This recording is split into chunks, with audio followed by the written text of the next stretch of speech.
کیا آپ نے کبھی سوچا ہے کہ کچھ خواتین کی جو بریسٹ کا سائز جو ہوتا ہے بڑا ہوا ہوتا ہے، کچھ کا چھوٹا ہوتا ہے؟ کیا یہ کسی بیماری کی علامات ہیں؟ کیا ہر بڑے یا چھوٹے سائز کا علاج جو ہوتا ہے کیا ضروری ہوتا ہے؟ تو آج ہم اسی اہم موضوع پر آسان الفاظ میں بات کریں گے انشاءاللہ۔ اس لیے ویڈیو کو آخر تک ضرور دیکھیے گا اور چینل کو سبسکرائب کیجیے گا تاکہ آنے والی ویڈیو آپ تک پہنچ سکیں۔ دوستو، سب سے پہلے یہ جاننا ضروری ہے کہ ہر عورت کے جسم کی ساخت مختلف ہوتی ہے۔ جس طرح قد، وزن اور چہرہ ایک دوسرے سے مختلف ہوتا ہے، اسی طرح بریسٹ کا سائز بھی مختلف ہو سکتا ہے اور زیادہ صورتوں میں یہ بالکل نارمل بات ہوتی ہے۔ بریسٹ کے سائز پر سب سے زیادہ اثر جنیاتی خصوصیات کو ہوتا ہے، یعنی اگر خاندان میں خواتین کا بریسٹ سائز بڑا یا چھوٹا ہو تو اگلی نسل میں بھی ایسا ہی ہو سکتا ہے۔ دوسری اہم وجہ کیا ہے؟ ہارمونز ہے، جیسے کہ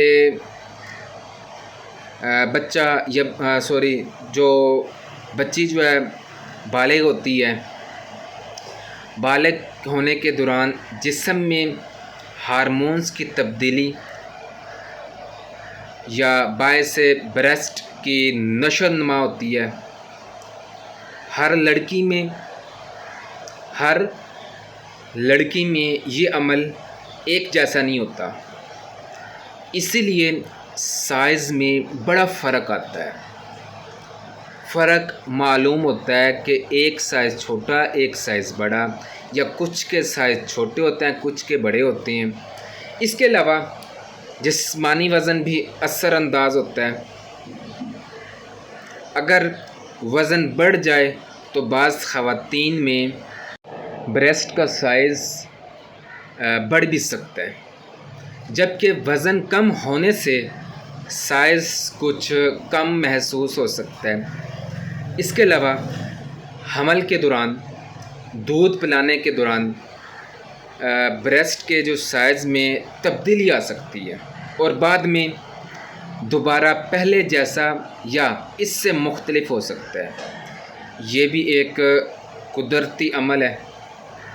اب سوال یہ ہے کہ کب ڈاکٹر سے رجوع کرنا چاہیے، کب ڈاکٹر سے مشورہ کرنا چاہیے؟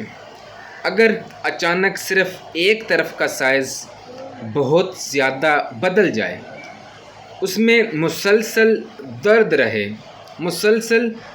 رہے، سخت گلٹی محسوس ہو، نپل سے خون یا غیر معمولی رطوبت آئے یا رطوبت کے ساتھ ساتھ جلد سے غیر معمولی تبدیلی نظر آئے، ایسی صورت میں فوراً کسی اچھے ہومیوپیتھ ڈاکٹر سے رجوع کرنا چاہیے یا اپنا کسی اچھے ہومیوپیتھک ڈاکٹر سے معائنہ کروانا ضروری ہوتا ہے۔ یاد رکھیں، صرف بڑا یا چھوٹا بریسٹ سائز بیماری کی علامات نہیں ہوتا۔ اگر کوئی اور غیر معمولی علامات موجود نہ ہو تو پریشان ہونے کی ضرورت نہیں ہوتی۔ اپنی صحت کا خیال رکھیں دوستو، اپنی صحت کا خاص خیال رکھیں، متوازن غذا کھائیں، مناسب ورزش کریں اور کسی بھی غیر معمولی تبدیلی کو نظر انداز نہ کریں۔ اگر آپ کو یہ معلومات مفید لگے تو ویڈیو کو ایک لائک، سبسکرائب چینل کو سبسکرائب کیجیے گا، ٹھیک ہے، بیل آئیکن کا بٹن دبائیے گا تاکہ آنے والی مزید ویڈیو آپ تک مل سکیں۔ اور اگر کسی کا کوئی کوسچن ہو تو کمنٹس کے اندر لازمی کیجیے گا، اور اس کے علاوہ کوئی اور ٹاپک پہ ویڈیو بنوانا چاہتا ہو تو یہ بھی ضرور بتائیے گا انشاءاللہ، اور اپنا اور کسی نہ کسی ٹاپک کے اوپر ہم ضرور ویڈیو بنائیں گے۔ جس ٹاپک کے اوپر آپ لوگ بولیں گے اس ٹاپک کے اوپر ہم ویڈیو بنائیں گے۔ امید ہے آج کی ویڈیو آپ کو پسند آئی ہوگی۔ اگر آپ کو ویڈیو پسند آئے تو آپ سے ریکویسٹ ہے چینل کو سبسکرائب کرنا نہ بھولیے گا۔ السلام علیکم ورحمۃ اللہ وبرکاتہ۔